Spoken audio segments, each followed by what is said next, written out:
ನಮಸ್ಕಾರ ರೈತ ಬಾಂಧವರೇ, ನಾನು ನಿಮ್ಮ ಬಸವರಾಜ್ ಕೆರಾನ್ ಆರ್ಗ್ಯಾನಿಕ್ ಪ್ರೈವೇಟ್ ಲಿಮಿಟೆಡ್ ದಾವಣಗೆರೆ ವತಿಯಿಂದ ನಾವಿವತ್ತು ರಟ್ಟಿಹಳ್ಳಿ ಹತ್ರ ಎಲಿವಾಳ ಅನ್ನೋ ಒಂದು ಗ್ರಾಮದಲ್ಲಿ ನಮ್ಮ ಕೆರಾನ್ ಪ್ರಾಡಕ್ಟನ್ನು ಈಗ ಸುಮಾರು 1 ವರ್ಷದಿಂದ ಬಳಸ್ತಾ ಇರ್ತಕ್ಕಂಥ ರೈತರ ಪ್ಲಾಟಲ್ಲಿ ಇದ್ದೀವಿ. ಇದು 8 ವರ್ಷದ ಅಡಿಕೆ ತೋಟ. ನಿಮಗೆ ಗಮನ ಇರಲಿ, 8 ವರ್ಷದ ಅಡಿಕೆ ತೋಟ. ಇದು ಯಾವುದೇ ರೀತಿಯ ಬದಲಾವಣೆಗಳು ಇಲ್ಲಿ ತನಕ ಇವರು ಇಳುವರಿಯಲ್ಲಾಗಲಿ ಗಿಡದಲ್ಲಾಗಲಿ ಕಂಡಿಲ್ಲ.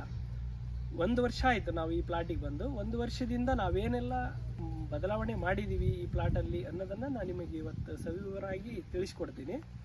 ಇಲ್ಲಿ ನೀವೇನು ನೋಡ್ತಾ ಇದ್ದೀರಿ, ಈ ತೋಟದಲ್ಲಿ ಸುಮಾರು 1200 ಅಡಿಕೆ ಗಿಡಗಳಿದ್ದಾವೆ. ಈ ಅಡಿಕೆ ಗಿಡದ ಬುಡ ಅಂದರೆ 9-8 ದಾಯದಲ್ಲಿದೆ ಅಡಿಕೆ. ಇದು ಪ್ರತಿಯೊಂದು ಗಿಡದ ಮಧ್ಯದಲ್ಲಿ ಒಂದು ಮಹಾಗನಿ ಗಿಡ, ಅಂದರೆ 1200 ಅಡಿಕೆ ಗಿಡಗಳ ಜೊತೆಗೆ 1200 ಮಹಾಗನಿ ಗಿಡಗಳು ಇದ್ವು.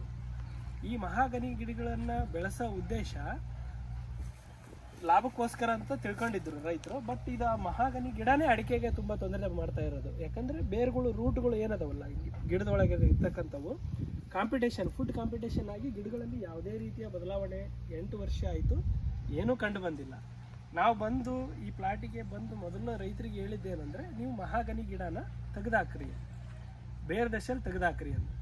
ಓಕೆ, ನಾವು ಅವಾಗ ರೈತರು ನಮಗೆ ಒಪ್ಪಿಗೆ ಕೊಟ್ಟು, ಸರಿ ಸರ್ ನೀವು ಹೇಳದಂತೆ ಮಹಾಗನಿ ಗಿಡನ ನಾವು ತೆಗೆದಾಕ್ತೀವಿ, ತೆಗೆದಾಕಿದ ಮೇಲೆ ನಿಮ್ಮ ಪ್ರೊಸೆಸ್ ಏನೈತೆ ಅದನ್ನು ಸ್ಟಾರ್ಟ್ ಮಾಡೋಣ. ಇಲ್ಲ, ನೀವು ಮೊದಲ ಗಿಡಕ್ಕೆ ಒಂದು ಸ್ಪ್ರೇ, ಒಂದು ಡ್ರೆಂಚಿಂಗ್ ಕೊಡ್ರಿ, ಆಮೇಲೆ ಮಹಾಗನಿ ಗಿಡನ ತೆಗೆದಾಕ್ರಿ. ತೆಗೆದಾಕಿದ ನಂತರ ಅದೇ ನಮ್ಮ ಮಾತಿನ ರೀತಿಯಂತೆ ಅವರು ಇವತ್ತು ಮಹಾಗನಿ ಗಿಡನೆಲ್ಲ ಕಡಿಸಿ ಬೇರನ್ನು ಸಹ JCB ಮುಖಾಂತರ ಕೀಳಿಸಿ ತೆಗೆಸಿದ್ದಾರೆ. ಇಲ್ಲಿಂದ ಏನೈತಲ್ಲ, ಇದಕ್ಕೆ ಆಲ್ರೆಡಿ ನಮ್ಮದು ಕೆರಾನ್ದು ಒಂದು ಸ್ಪ್ರೇ ಆಗಿದೆ. ಮೊದಲಿನ ತೋಟಗಳು ನಮಗೆ ಫೋಟೋಗಳ ಮುಖಾಂತರ ನಿಮಗೆ ತೋರಿಸ್ತೀನಿ. ಗಿಡಗಳು ತುಂಬ ಹಾಳಾಗಿದ್ವು. ಇವಾಗಲೇ ಸ್ವಲ್ಪ ಈ ರೀತಿ ಪಿಕಪ್ ಆಗಿರೋದು ಗಿಡಗಳು.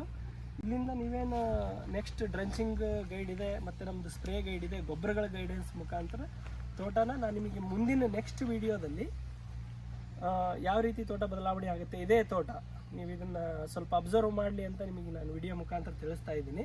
ನೆಕ್ಸ್ಟ್ ಇಲ್ಲಿಂದ 3 ತಿಂಗಳು ಬಿಟ್ಟು ತೋಟ ಯಾವ ರೀತಿ ಆಗಿದೆ ಅನ್ನೋದನ್ನು ನೆಕ್ಸ್ಟ್ ವಿಡಿಯೋದಲ್ಲಿ ನಾನು ನಿಮಗೆ ತಿಳಿಸ್ಕೊಡ್ತೀನಿ. ನಮಸ್ಕಾರ.